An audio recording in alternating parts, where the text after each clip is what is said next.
అధికారం ఒక అద్భుతమైన ఆయుధం. అదే ఇప్పుడు తెలంగాణలో రణరంగం. గద్దె ఎక్కాలన్న కసి ఒకరిది, గద్దె దిగినా తగ్గమన్న పంతం మరొకరిది. పవర్ కోసం పాలిటిక్స్లో ఏమైనా జరగచ్చు. ఇక్కడ ఎత్తుకు పై ఎత్తులు, ఎవరు ఊహించని ట్విస్టులు కామనే. కానీ సీన్ ఇప్పుడు మారింది. సరిగ్గా మున్సిపల్ ఎన్నికల వేళ గులాబీ బాస్ ఇంటికి స్ట్రీట్ నోటీసులు అందడం రాజకీయ వర్గాల్లో ప్రకంపనలు రేపుతోంది. ఫోన్ ట్యాపింగ్ వ్యవహారం ఇప్పుడు ఓ పొలిటికల్ థ్రిల్లర్ను తలపిస్తోంది. అసలు ఇక్కడ జరుగుతోంది చట్టపరమైన విచారణ లేక పక్కా ప్రణాళికతో కూడిన పొలిటికల్ వేట? ఆరోపణలే అస్త్రాలుగా, వివాదాలే ప్రచారాలుగా మారుతున్న ఆ నయా రాజకీయాలపై ఓ లుక్కేద్దాం.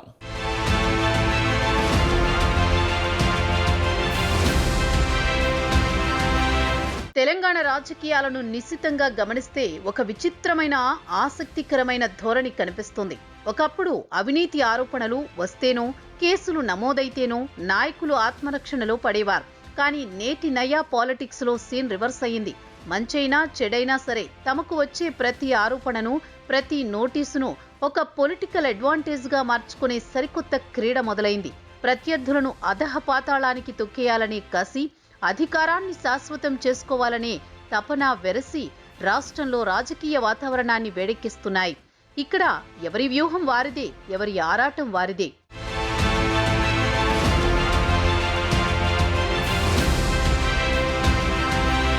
నిజానికి ఏ రాజకీయ పార్టీకైనా, ఏ నాయకుడికైనా ఆరోపణలు అనేవి మచ్చలాంటివి.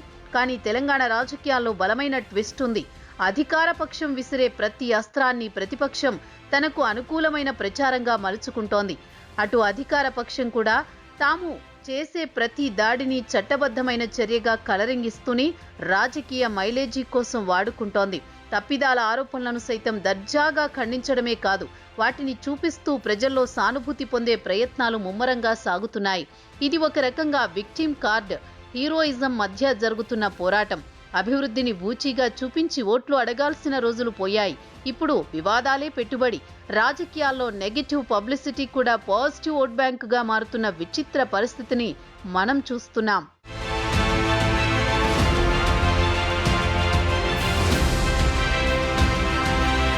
ఈ రాజకీయ రచ్చకు, పరస్పర విమర్శలకు అసలు వేదిక ఇప్పుడు సిద్ధమైంది. అదే మున్సిపల్ ఎన్నికలు. ఈ ఎన్నికలే ఇప్పుడు అన్ని పార్టీలకు టార్గెట్. క్షేత్రస్థాయిలో పట్టు నిలుపుకోవడానికి మున్సిపల్ పోరు కీలకం కానుంది. ఇప్పుడు ప్రతి చిన్న అంశం భూతద్దంలో చూపించబడుతోంది. గెలుపు జెండా ఎగురవేయాలంటే కేవలం రోడ్లు, డ్రైనేజీలు, మంచినీటి సమస్యల గురించి మాట్లాడితే సరిపోదు. ఓటరును ఎమోషనల్ గా టచ్ చేసే అంశాలు కావాలి. అందుకే రాష్ట్ర స్థాయి నాయకుల నుండి గల్లీ లీడర్ల వరకు అందరూ ఇప్పుడు కేసుల చుట్టూ, అరెస్టుల చుట్టూ ప్రచారాన్ని తిప్పుతున్నారు. మున్సిపాలిటీల్లో వార్డుల వారీగా జరగాల్సిన అభివృద్ధి చర్చ పక్కకు వెళ్లిపోయింది. బదులుగా రాష్ట్ర స్థాయి రాజకీయ ప్రతీకారాలే స్థానిక ఎన్నికల్లో ప్రధాన ఎజెండాగా మారుతున్నాయి.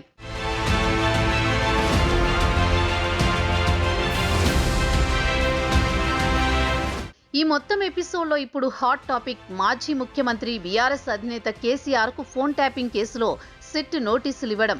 10 ఏళ్ల పాటు రాష్ట్రాన్ని ఏలిన ఒక ఉద్యమ నాయకుణ్ణి, మాజీ సీఎం హోదాలో ఉన్న వ్యక్తికి విచారణలో భాగంగా నోటీసులు రావడం అనేది సాధారణ విషయం కాదు. ఇది తెలంగాణ రాజకీయాల్లో పెను సంచలనం.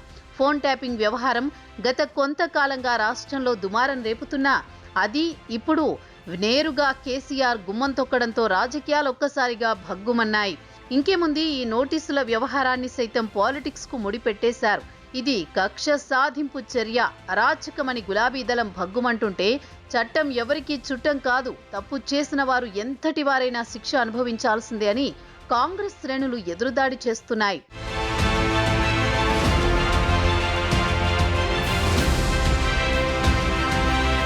ఇక్కడ ఆరోపణలా, విమర్శలా అన్నది ఎవరికి అవసరం? ఎందుకంటే అంశం ఏదైనా సరే అది ఎన్నికల్లో తమకు ఎలా కలిసొస్తుందన్నదే ముఖ్యం. ఫోన్ ట్యాపింగ్ అంశాన్ని ఇప్పుడు కాంగ్రెస్, బీఆర్ఎస్ రెండు పార్టీలు తమ తమ ప్రధాన అస్త్రాలుగా మార్చుకున్నాయి. ఈ విషయంలో ఎవరి వాదన వారిదే. ఫోన్ ట్యాపింగ్ అనేది రాజ్యాంగ విరుద్ధం, దీనికి బాధ్యులైన వారిని వదిలే ప్రసక్తే లేదని రేవంత్ రెడ్డి సర్కార్ బల్లగుద్ది చెబుతోంది. మరోవైపు బీఆర్ఎస్ వ్యూహం భిన్నంగా ఉంది. ఇదంతా రాజకీయ కక్ష సాధింపు, అభివృద్ధి చేయలేక, ఇచ్చిన హామీలు నెరవేర్చలేక ప్రజల దృష్టిని మళ్లించడానికి ప్రభుత్వం ఆడుతున్న నాటకం ఇది అని కేసీఆర్ సేన ఎదురుదాడి చేస్తోంది. అంటే ఒకే అంశం, రెండు భిన్నమైన ప్రచారాలు. ఈ పాలిటిక్స్ లో ఎత్తులు పై ఎత్తుల నడుమ దురదృష్టవశాత్తు ఇప్పుడు పార్టీలు అభివృద్ధిని పక్కన పెట్టి వివాదాలకే ప్రాధాన్యమిస్తున్నాయి.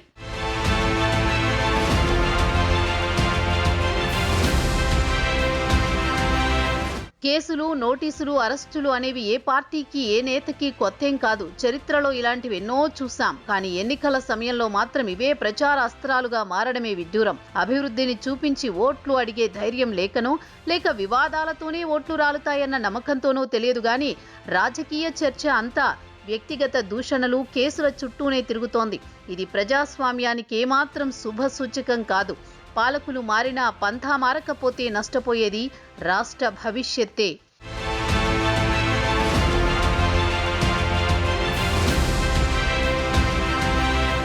ఇది ప్రజెంట్ పొలిటికల్ పిక్చర్.